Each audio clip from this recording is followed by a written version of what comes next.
नेपाल संकट के बीच योगी ने किया ऐसा काम, हर भारतीय करेगा सरकार के फैसले का गुणगान। अब नहीं होगी किसी भी भारतीय को नेपाल से आने में परेशानी।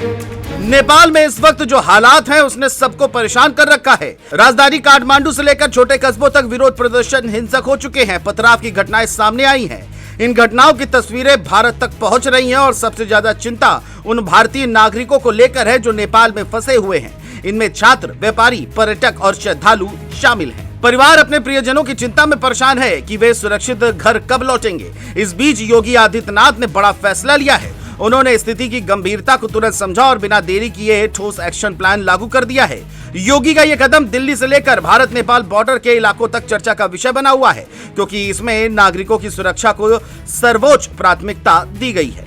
योगी आदित्यनाथ ने नेपाल से सटे 4 बड़े जिलों बहराइच, श्रावस्ती, लखीमपुर और महाराजगंज को हाई अलर्ट पर डाल दिया है। आदेश सीधे डीजीपी को दिए गए हैं कि सीमा पर सुरक्षा 24 घंटे सक्रिय रहनी चाहिए और किसी भी स्तर पर ढिलाई नहीं होनी चाहिए।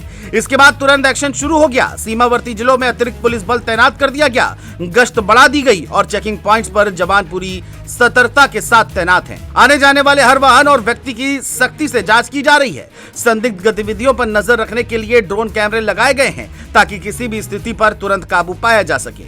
योगी का यह कदम साफ संदेश देता है कि नेपाल की अस्थिरता का असर भारत की सीमा पर पड़ने नहीं दिया जाएगा। फोर्स की माने तो योगी सरकार लगातार ये कोशिश कर रही है कि नेपाल में कोई भी भारतीय नागरिक अकेले न रहे और उसकी मदद के लिए लखनऊ में कंट्रोल रूम स्थापित किया गया है जो 24 घंटे और 7 दिन काम कर रहा है। यहाँ पर एडीजी स्तर की निगरानी में ये कंट्रोल रूम पूरी तरह से काम कर रहा है और योगी सरकार की ये पहल काफ़ी हद तक लाभप्रद दिखाई दे रही है, जो नेपाल में फंसे भारतीय नागरिकों की मदद करने की क्षमता में दिखाई भी पड़ रही है। Helpline number 0522 2390 257, 0522 272 4010, 94544 01674। WhatsApp number 94544 01674। इन नंबरों पर कॉल या संदेश करके तुरंत सहायता ली जा सकती है। सरकार का कहना है कि व्यापारी हो, छात्र हो, श्रद्धालु या पर्यटक, किसी को भी कठिनाई का सामना नहीं करना पड़ेगा। सिर्फ यही नहीं, ऐसे हालात में अक्सर गलत जानकारी फैलने का खतरा होता है। इसे देखते हुए योगी सरकार ने सोशल मीडिया पर भी कड़ी निगरानी का आदेश दिया है। यूपी पुलिस की विशेष टीम को जिम्मेदारी दी गई है कि नेपाल से जुड़ी हर संवेदनशील खबर या पोस्ट पर तुरंत नजर रखी जाए। किसी भी भ्रामक सूचना के सामने आने पर तुरंत कार्रवाई होगी। इसका असर यह हुआ कि लोग अब सीधे प्रशासनिक चैनलों और आधिकारिक हेल्पलाइन नंबर पर भरोसा कर रहे हैं। बताया जा रहा है कि यह सतर्कता इसलिए भी जरूरी है क्योंकि दोनों देशों की खुली सीमा को देखते हुए छोटी सी चूक बड़ा खतरा बन सकती है।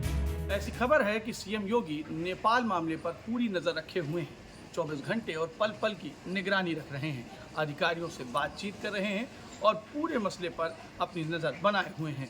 अधिकारियों को उन्होंने निर्देश भी दिया है कि नेपाल में फंसे भारतीय अगर वापस आते हैं तो उन्हें सकुशल उनके घर तक वापस पहुंचाया जाए और सीमावर्ती इलाकों में किसी भी प्रकार की ढिलाई कतई न बरती जाए। इसके साथ ही ज़रूरत पड़ने पर, अगर ज़रूरत पड़ती है तो सीमा पर भी सख्ती बरती जा सकती है, जिससे उन इलाकों को सील भी किया जा सकता है। लेकिन फिलहाल योगी आदित्यनाथ इस पूरे मसले पर अपनी नज़र बनाए हुए हैं और अधिकारियों के संपर्क में हैं। कैमरा पर्सन अनिल कुमार के साथ मैं विजय त्रिपाठी, जेएमडी न्यूज़, लखनऊ।